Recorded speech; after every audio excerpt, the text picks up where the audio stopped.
नारद भक्ति सूत्र। देवर्षि नारद। परम पूज्य हनुमान प्रसाद पोद्दार जी, पूज्य भाई जी कहते हैं, कारक पुरुष जगत में वैसे ही लोक कल्याणार्थ आते और विचरते हैं जैसे स्वयं भगवान अवतीर्ण होते हैं। भगवान के पवित्र लीला के लिए भूमि तैयार कर देना, उनकी लीला के लिए वैसे ही लीला उपयोगी उपकरणों का संग्रह करना, लीला में सहायक होना, यह उनका स्वाभाविक कार्य होता है।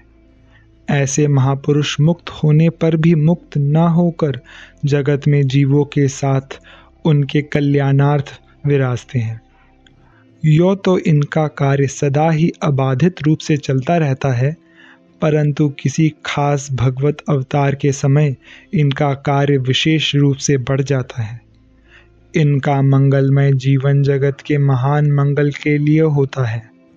अविद्या, अहंकार, ममत्व, आसक्ति आदि से सर्वथा रहित ये महापुरुष यंत्री भगवान के हाथों में यंत्रवत कार्य करते रहते हैं।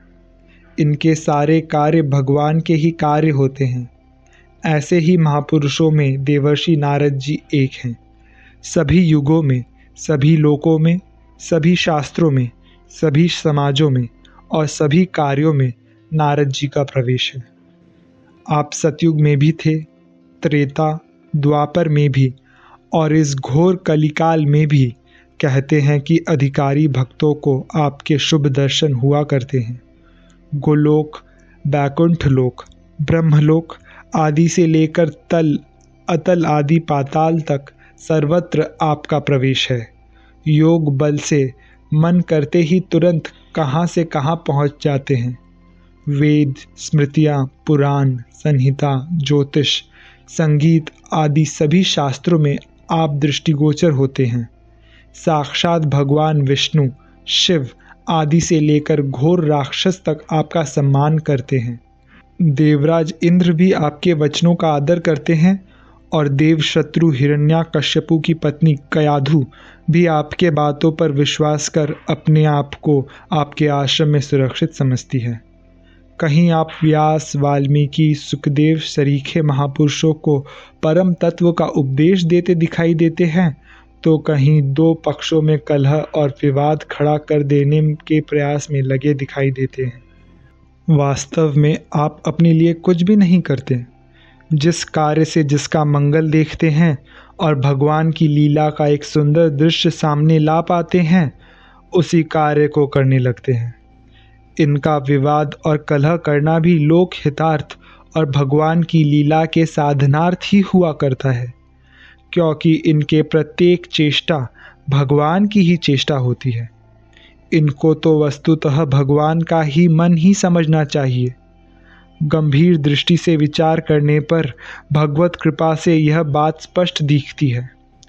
कुछ लोग कहते हैं कि नारद नाम के कई भिन्न भिन्न व्यक्ति हुए हैं।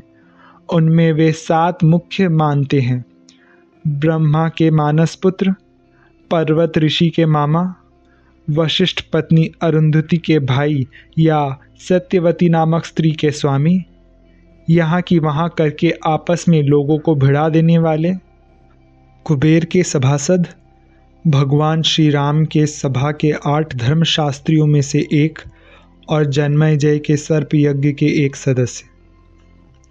यहाँ पर हमें न तो यह विवाद में पड़ना है कि नारद जी एक थे या अनेक, और न विवाद करके इसका निर्णय करने में हम में योग्यता ही है।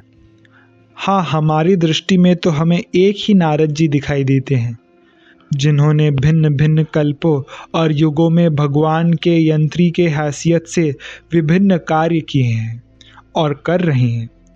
यहाँ तो हमें नारद जी के उस कार्य के संबंध में कुछ कहना है जिसका संबंध भक्ति से है, और वास्तव में यही नारद जी का प्रधान कार्य है। समस्त शास्त्रों के सुपंडित तथा समस्त तत्वों के ज्ञाता और विख्याता होकर भी अंत में नारद जी भगवान की भक्ति का ही उपदेश करते हैं। वाल्मीकि, व्यास, सुखदेव, प्रहलाद, ध्रुव आदि महान महात्माओं को भगवत भक्ति में लगाते हैं। इतना ही नहीं, स्वयं वीणा हाथ में लेकर सभी युगों में और सभी समाजों में निर्भय और निश्चिंत हुए सदा सर्वदा भगवान के पवित्र नामों का गान करते हुए सारे विश्व के नर नारियों को पवित्र और भगवन्मुखी करते रहते हैं।